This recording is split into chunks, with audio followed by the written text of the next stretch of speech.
With option 1, 2.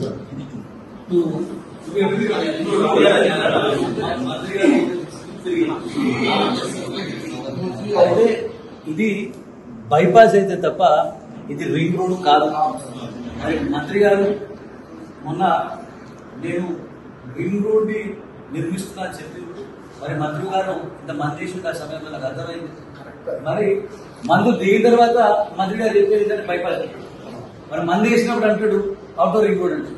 మంత్రి గారు మరి మీకు వచ్చిన క్లారిటీ ఇద్దాం అనుకుంటున్నా.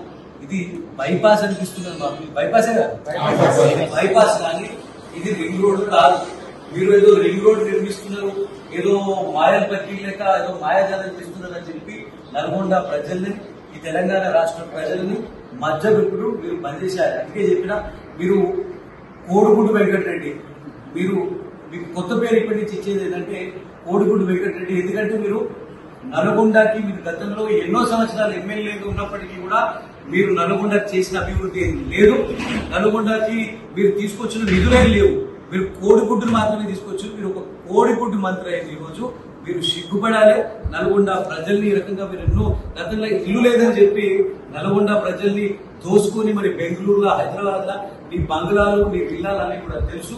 మరి నల్గొండ ప్రజలు నీ బంగ్లాకు వచ్చినప్పుడు నువ్వు నీ అద్దాలు పెట్టుకుని నువ్వు కనీసం అద్దం కూడా, నీ కార్ అద్దం కూడా నువ్వు తిప్పకుండా నువ్వు ఎట్లయితే వెళ్ళిపోయినో అక్కడ నీ పతనము స్టార్ట్ అయిందని చెప్పి నేను నీకు చెప్తా ఉన్నా. నల్గొండ ప్రజలు ఎంతో ఆప్యాయం కలిగిన వాళ్ళు. నల్గొండ ప్రజలు ప్రాణం ఇస్తారు. వాళ్ళు ఎన్నో సంవత్సరాలు నువ్వు ఇప్పుడు చేస్తావని ఎన్నో సంవత్సరాలు నేను గెలిపించిండ్రు. మరి ఆ రోజు కూడా నువ్వు అబద్ధాలు అని చెప్పి తెలుసుకొని నేను మంత్రి పదవిని త్యాగం చేస్తావని చెప్పినప్పుడు కూడా అయినప్పటికీ కూడా నేను అప్పుడు ఓడగొట్టిండ్రు. మళ్ళీ నువ్వు వచ్చినావు, నేనేదో చేస్తా, మా ప్రభుత్వం వస్తుందని చెప్పినావు. ఈ రోజు నీ ప్రభుత్వం వచ్చిన తర్వాత కూడా నువ్వు సిగ్గుపడాలి. నువ్వు మంత్రిగా నువ్వు గాని నీ నల్గొండ జిల్లాలో ఉన్న మీ కాంగ్రెస్ ఎమ్మెల్యేలు గాని చేతగానోళ్ళు, మీ వల్ల ఏది కాదని మా అందరికి అర్థమైపోయింది. మరి మేమందరం కూడా భారతీయ జనతా పార్టీ నల్గొండ ప్రజల పక్షాన నువ్వు బాధపడాలి. మరి ఎందుకు నువ్వు ఈరోజు 3,000 కుటుంబాలు, ఈరోజు 3,000 కుటుంబాలు ఎవరు ఈరోజు ఆసుపత్రి పాలైనరు, ఒకరు ఈరోజు హార్ట్ అటాక్ వచ్చింది.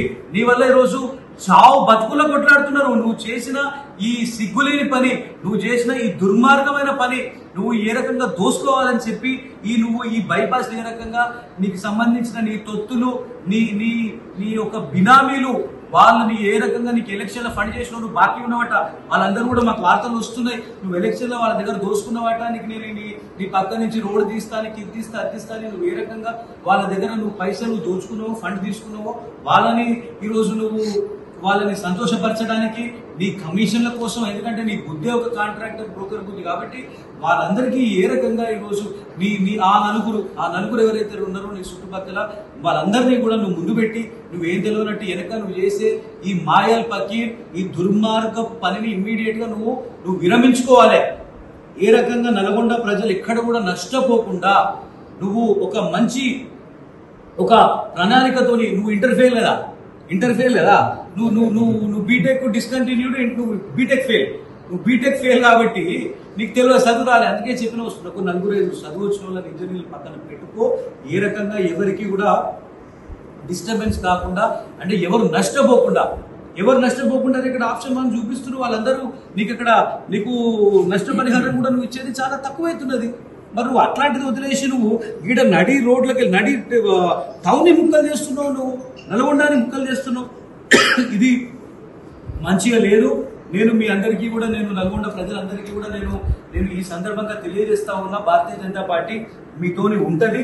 ఖచ్చితంగా కూడా దీన్ని నువ్వు ఇమీడియట్ గా నువ్వేదైతే నీ దుర్మార్గ చర్య ఉన్నదో దాన్ని నువ్వు వాపస్ తీసుకోకపోతే మేము ఉద్యమం చేయబోతా ఉన్నాము ప్రజలందరితో కలిసి.